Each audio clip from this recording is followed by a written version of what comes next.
Missionários da Luz, terceiro livro da coleção A Vida no Mundo Espiritual, ditado pelo espírito André Luiz e psicografado pelo médium brasileiro Francisco Cândido Xavier. Capítulo 3. Desenvolvimento mediúnico. Os serviços particulares não proporcionavam ensejo a excursões dilatadas e frequentes, em companhia de Alexandre. Entretanto, valia-me de todas as folgas nos trabalhos comuns. Havia sempre o que aprender, e constituía enorme satisfação seguir o ativo missionário das atividades de comunicação. Hoje, à noite, disse-me o devotado amigo, observará algumas demonstrações de desenvolvimento mediúnico. Aguardei as instruções com interesse. No instante indicado, compareci ao grupo. Antes do ingresso dos companheiros encarnados, já era muito grande a movimentação, número considerável de trabalhadores, muito serviço de natureza espiritual. Admirava as características dos socorros magnéticos dispensados às entidades sofredoras, quando Alexandre acentuou: por enquanto, nossos esforços são mais frutíferos ao círculo dos desencarnados infelizes. As atividades beneficentes da casa concentram-se ideias, em maior porção, porque os encarnados, mesmo aqueles que já se interessam pela prática espiritista, muito raramente se dispõem, com sinceridade, ao aproveitamento real dos valores legítimos de nossa cooperação. Depois de longa pausa, prosseguiu: é muito lenta e difícil a transição entre a animalidade grosseira e a espiritualidade superior. Nesse sentido, há sempre, entre os homens, um oceano de palavras e algumas gotas de ação. Nesse instante, os primeiros amigos do plano carnal deram entrada no recinto. Veremos hoje, exclamava um senhor de espessos bigodes, veremos hoje se temos boa sorte. Não tenho vindo com assiduidade às experiências, comentou um rapaz, porque vivo desanimado. Há quanto tempo mantenho o lápis na mão, sem resultado algum? É pena. Respondia outro senhor, a dificuldade desencoraja, de fato. Parece-me que nada merecemos no setor do estímulo por parte dos benfeitores invisíveis. Acrescentava uma senhora de boa idade, há quantos meses procuro em vão desenvolver-me? Em certos momentos, sinto vibrações espirituais intensas junto de mim, contudo, não passo das manifestações iniciais. A palestra continuou interessante e pitoresca. Decorridos alguns minutos, com a presença de outros pequenos grupos de experimentadores que chegavam solícitos, foi iniciada a sessão de desenvolvimento. O diretor proferiu tocante prece, no que foi acompanhado por todos os presentes. 18 pessoas mantinham-se em expectativa. Alguns, explicou Alexandre, pretendem a psicografia, outros tentam a mediunidade de incorporação. Infelizmente, porém, quase todos confundem poderes psíquicos com funções fisiológicas.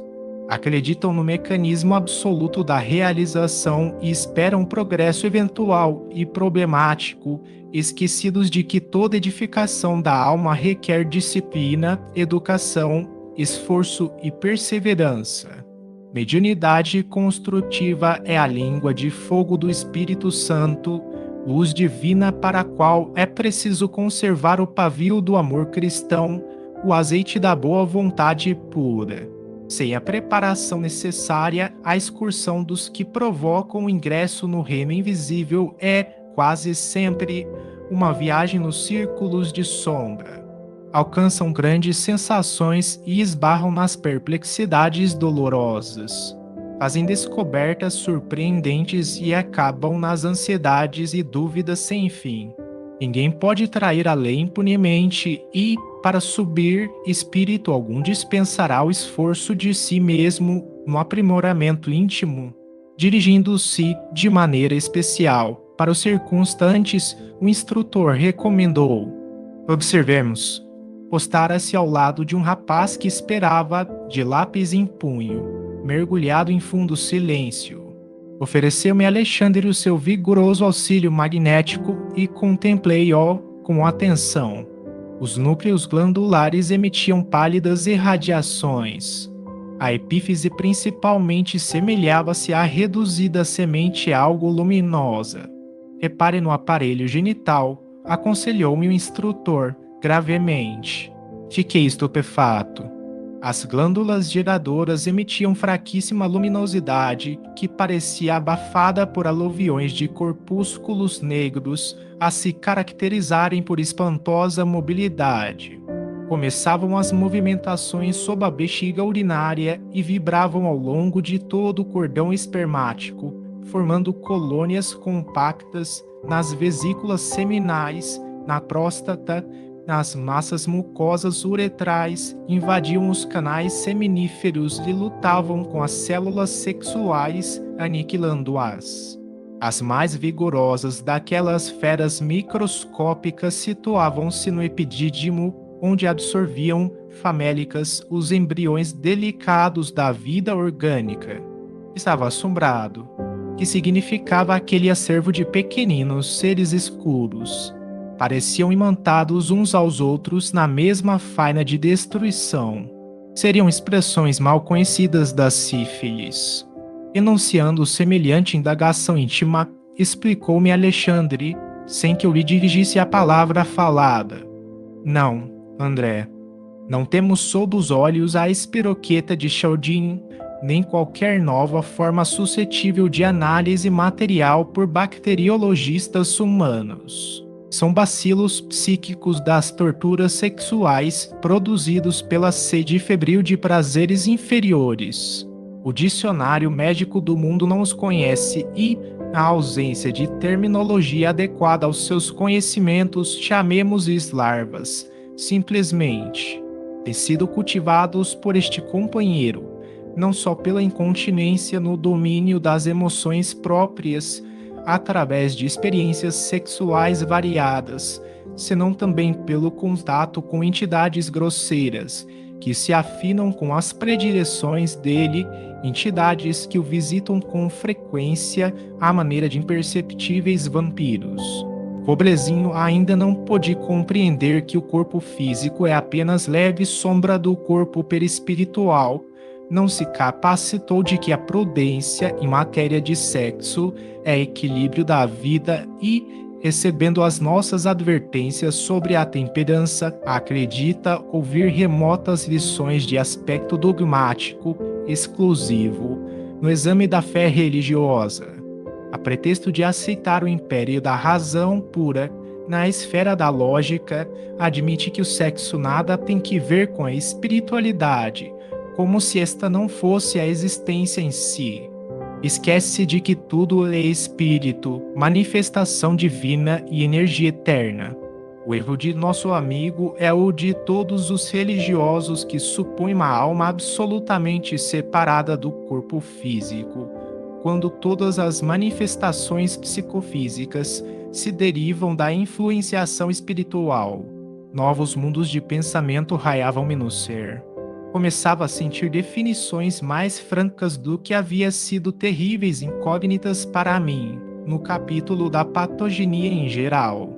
Não saíra do meu intraduzível espanto quando o instrutor me chamou a atenção para um cavalheiro maduro que tentava a psicografia. Observe este amigo, disse-me, com autoridade, não sente um odor característico. Efetivamente, em derredor daquele rosto pálido, assinalava-se a existência de atmosfera menos agradável. Semelhava-se o corpo a um tonel de configuração caprichosa, de cujo interior escapavam certos vapores muito leves, mas incessantes. Via-se a dificuldade para sustentar o pensamento com relativa calma. Não tive qualquer dúvida. Deveria-lhe usar alcoólicos em quantidade regular. Valei-me do ensejo para notar-lhe as singularidades orgânicas. O aparelho gastrointestinal parecia totalmente ensopado em aguardente, porquanto essa substância invadia todos os escaninhos do estômago e, começando a fazer-se sentir nas paredes do esôfago, manifestava sua influência até no bolo fecal. Trantava meu fígado enorme. Pequeninas figuras horripilantes postavam-se, vorazes, ao longo da veia porca, lutando desesperadamente com os elementos sanguíneos mais novos. Toda a estrutura do órgão se mantinha alterada. Terrível engurgitamento. Os lóbulos cilíndricos, modificados, abrigavam células doentes e empobrecidas. O baço apresentava anomalias estranhas. Os alcoólicos, esclareceu Alexandre, com grave entonação, aniquilavam-no vagarosamente. Você está examinando as anormalidades menores. Este companheiro permanece completamente desviado em seus centros de equilíbrio vital. Todo o sistema endocrínico foi atingido pela atuação tóxica. Inutilmente trabalha a medula para melhorar os valores da circulação. Em vão, esforçam-se os centros genitais para ordenar as funções que lhes são peculiares, porque o álcool excessivo determina modificações deprimentes sobre a própria cromatina. Debalde trabalham os rins na excreção dos elementos corrosivos, porque a ação perniciosa da substância em estudo anula diariamente grande número de nefrons.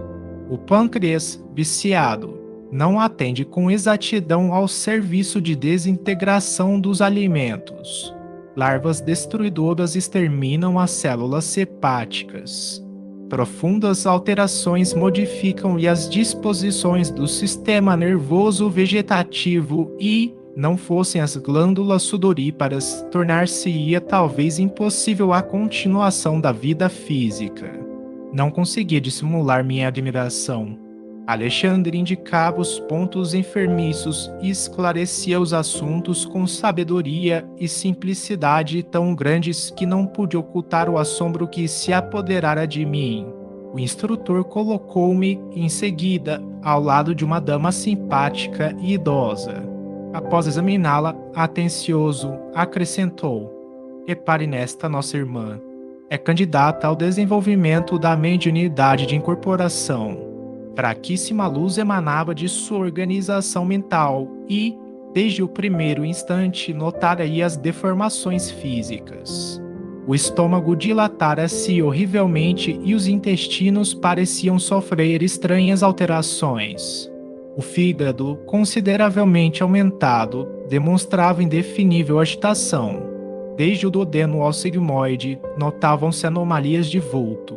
Guardava a ideia de presenciar não o trabalho de um aparelho digestivo usual e, sim, de vasto alambique cheio de pastas de carne e caldos gordurosos, cheirando a vinagre de condimentação ativa.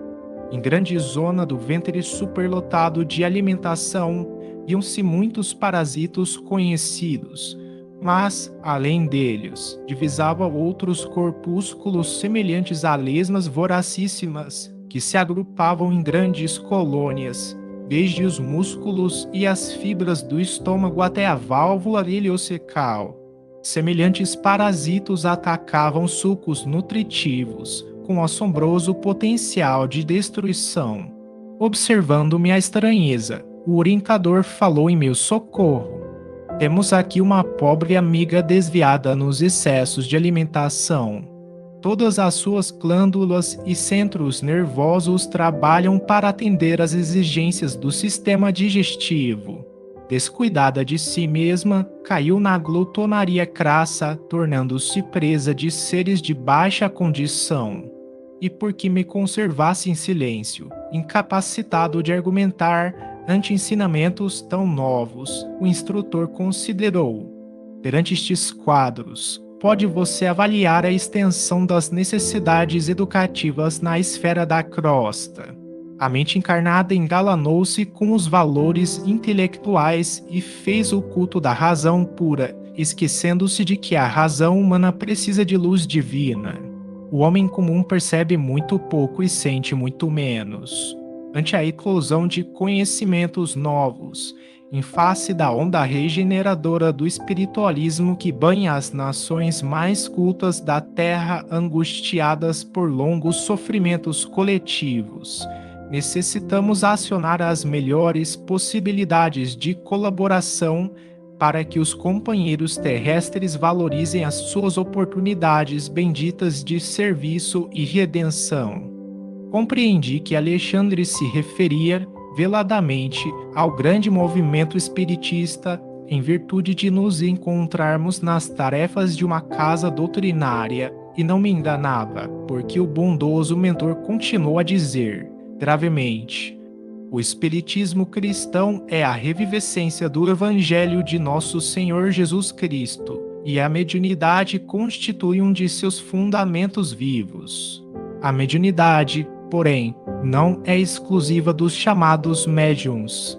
Todas as criaturas a possuem, porquanto significa a percepção espiritual que deve ser incentivada em nós mesmos. Não bastará, entretanto, perceber. É imprescindível santificar essa faculdade, convertendo-a no ministério ativo do bem. A maioria dos candidatos ao desenvolvimento dessa natureza, contudo, não se dispõe aos serviços preliminares de limpeza do vaso receptivo. Dividem inexoravelmente a matéria e o espírito, localizando-os em campos opostos, quando nós, estudantes da verdade, ainda não conseguimos identificar rigorosamente as fronteiras entre uma e outro, integrados na certeza de que toda a organização universal se baseia em vibrações puras. Inegavelmente, meu amigo, e sorriu, não desejamos transformar o mundo em cemitério de tristeza e desolação. Atender à santificada missão do sexo, o seu plano respeitável, usar um aperitivo comum, fazer a boa refeição de modo algum significa desvios espirituais. No entanto, os excessos representam desperdícios lamentáveis de força, os quais retêm a alma nos círculos inferiores. Ora, para os que se trancafiam nos cárceres de sombra, não é fácil desenvolver percepções avançadas. Não se pode cogitar de mediunidade construtiva sem o equilíbrio construtivo dos aprendizes na sublime ciência do bem viver. Exclamei, e por que motivo não dizer tudo isto aos nossos irmãos congregados aqui, por que não adverti-los austeramente? Alexandre sorriu, benévolo, e acentuou: não, André, tenhamos calma. Estamos no serviço de evolução e adestramento. Nossos amigos não são rebeldes ou maus em sentido voluntário. Serão espiritualmente desorientados e enfermos. Não podem transformar-se de um momento para outro. Compete-nos, portanto, ajudá-los no caminho educativo. O orientador deixou de sorrir e acrescentou: é verdade que sonham edificar maravilhosos castelos, sem base, alcançar imensas descobertas exteriores, sem estudarem a si próprios, mas, gradativamente, compreenderão que mediunidade elevada ou percepção edificante não constituem atividades mecânicas da personalidade e sim conquistas do espírito, para cuja consecução não se pode prescindir das iniciações dolorosas, dos trabalhos necessários, com a autoeducação sistemática e perseverante. Excetuando-se, porém, essas ilusões infantis, são boas companheiras de luta, aos quais estimamos carinhosamente, não só como nossos irmãos mais jovens, mas também por serem credores de reconhecimento pela cooperação que nos prestam, muitas vezes inconscientemente. Os tenros embriões vegetais de hoje serão as árvores robustas de amanhã, e as tribos ignorantes de ontem constituem a humanidade de agora. Por isso mesmo, todas as nossas reuniões são proveitosas, e, ainda que os seus passos sejam vacilantes na senda, tudo faremos por defendê-los contra as perigosas malhas do vampirismo.